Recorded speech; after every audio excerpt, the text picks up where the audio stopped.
သူ့ရဲ့ဖြူစောစောနဲ့တိတ်မတန်မာသေးတဲ့တောင်ပံတွေဟာမြေပြင်ပေါ်မှာတော့ဘာမှအသုံးမဝင်ပါဘူး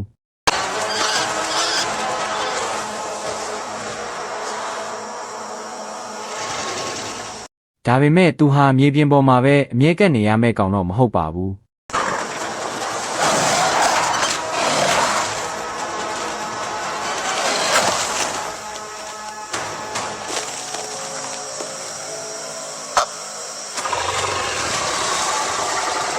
ဒီမြင့်မှာဆိုရင်တော့သူ့ရဲ့တောင်ပံတွေဟာအလှပြယုံတက်တက်မဟုတ်တော့ပါဘူးသူဟာလေဟုန်စီးနိုင်တဲ့ပထမဆုံးဒိုင်နိုဆောမျိုးနွယ်စုဝင်တွေရဲ့ကတကောင်ဖြစ်ပါတဲ့ကြက်တွေရဲ့ဘိုးဘေးပေါ့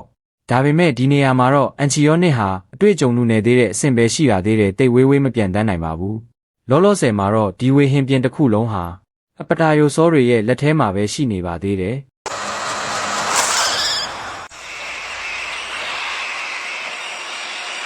သူတို့ကတော့မျက်စံကြသလိုဘာကိုမှလည်းကြောက်ရွံ့ခြင်းမရှိကြပါဘူး